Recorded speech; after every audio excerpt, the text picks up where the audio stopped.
We're all in our private traps. And none of us can ever get out. We scratch and claw, but only at the air, only at each other. We wanted to provide a new experience to the person listening to Psycho. We're capable now of presenting it in a sound space that we feel the filmmakers would approve. Have I broken any laws? No, ma'am. Then I'm free to go. That movie was basically right up the middle and center with everything. Now, just a moment. Turn your motor off, please. When you use 5.1 surround sound applications, the sound engineer will be able to move a music and effects into space, emerging the audience into sound. Without removing you from the visual space. The same effect that we're getting in a movie theater. There are three parts to a feature. There's dialogue where the story lives. It might be nicer and warmer in the office. There's effects where the action lives. And then there's music where the emotion lives. If you don't have one or the other in a 5.1 presentation, you kind of lose that. We didn't want to do a pseudo music mix, and when you're confined to a mono track, unfortunately, there was no way that we could do it correctly and create a true 5.1. Not until we had the introduction to this organization that came out of France, Audionomics. The company has been around for 5 years, so it's like 4.5 years of research, understanding how can we get what we call the holy grail of sound, being able to reverse engineer sound. They were trying to take a monoized stem, go in there and extrapolate these pieces and make them separate pieces to where we could actually move them around and create a new mix. After all, Cassidy, I told you, all that cash. I'm not taking the responsibility. The idea behind our technology is taking pretty much the DNA of every single pieces of this music. Well, I ain't about to kiss off $40,000. Then we have a track for the voice, a track for any other instruments. I'll get it back, and if any of it's missing, I'll replace it with her fine, soft flesh. Taking those different instruments, we can now provide a total different experience to the person listening. Hot creeper, she sat there while I dumped it out. Hardly even looked at it. 5.1 means that you have 6 channels of diffusion. You've got a center, a right and left channel in front of the audience. You also have 2 back, 1 left and 1 right. And what we call a sub-channel, which is basically used to diffuse all the low frequencies. And this way, the person gets pretty much the same experience that Alfred Hitchcock had when they were recording. It's never been heard before in that manner. To be able to exploit that and be able to listen to the fullness of it and the bass and the strings, to me, that's just fabulous. It brings it to life. The fact of the extraction, I can create more space. It's a new technology, and we're excited about it. We didn't change anything. Everything is as it used to be, except we're providing a different experience to the user. I'm in a hurry, and I just want to make a change. It's too nice a day to argue. I'll shoot your car in the garage here. We're not here to recreate what was already created in this movie. What we're all about in doing this project is being able to take what's there and make sure that we can put it where it needs to be put based on how the camera moves. And I'll give you, for instance, the highway patrolman pulls up in front of the used car lot there, and so menacing, he's just standing next to his car, observing what she's doing there.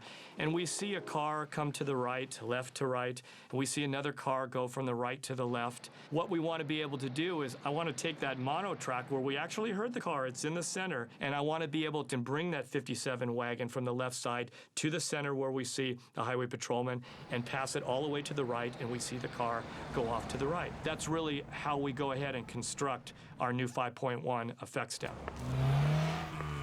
I think Hitchcock would have been fine with it, as long as you don't go over the top. Don't ruin my story. That's what you have to be reverent to. Don't play the car door too loud. It's really about what Hitch is trying to sell you on that front screen right there.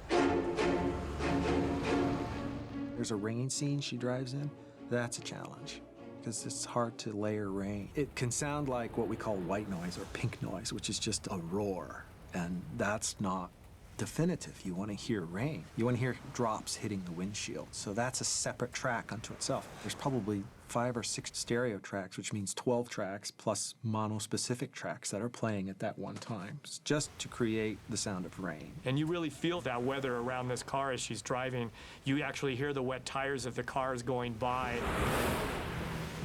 On her left side, on her POV of the front windshield. You'll hear them on the right side when it's POV of her behind the steering wheel driving. So you get that sense of motion of where she's at. It's all these details that you don't really think about. We hope you don't think about when you're watching the movie, but we have to.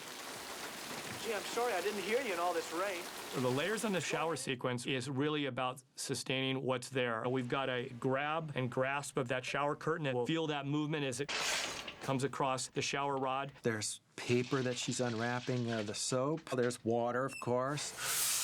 The big impact is the music. This is where Bernard Herrmann steals the show. I believe that this specific scene is part of our musical patrimony. I mean, has it been haunting me? I guess so, for years.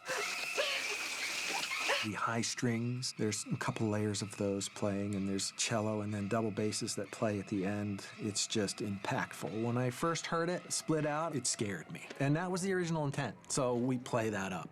If you were thrilled or chilled by the first version of the movie, it's going to be much more striking. How do you get a car to roll in a mud pit and actually have it sit there and idle halfway where the audience is going, oh my God, it's stuck, and he realizes that, you know, that car is not moving anymore, and he's looking around, he's nervous, and then all of a sudden you hear a little burst of a bubble. It starts to engage and starts to go down into that swamp again. There's some real high-endy bubble sounds where it goes blop, blop, blop, you know, at the very, very end.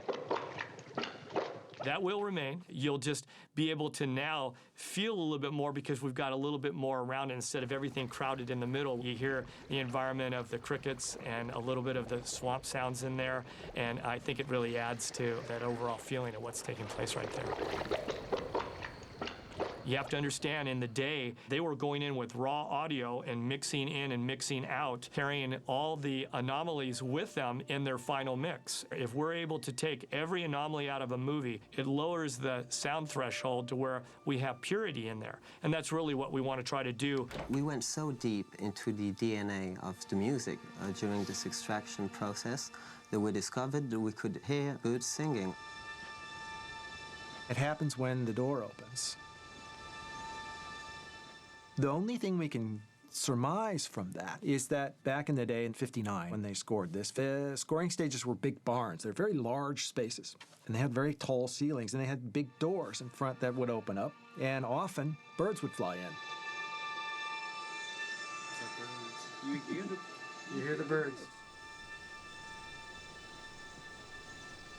It has been really a great opportunity for us to be part of this adventure. The fact that our technology was able to bring new generations the opportunity to discover Herrmann's score, the way perhaps Herrmann was aiming to deliver it to the audience, was something really great and something we're really thankful to have been working on. This film is iconic. People all over the world are familiar with this movie. It has to do with Bernard Herrmann's score. It has to do with Hitchcock's storytelling. It has to do with the very simple story that this is built around. You can see how films are built today based upon this movie. It's a piece of American history. Norman Bates no longer exists. He only half existed to begin with. Hitchcock made everything work on that screen. It was all about building that tension up. That still all remains. We're going to intensify that. We're still going to hear the music. It's going to rise with the intensity that it did in that mono track, but now wrapped around us. It's going to have a fullness to it that you couldn't experience at that point in time. We strongly believe that those movies had a huge potential that couldn't be provided to the person watching the movie because we didn't have the technology. Mrs. Bates. Now that we have this capability of a special effect, it's scarier than it used to be.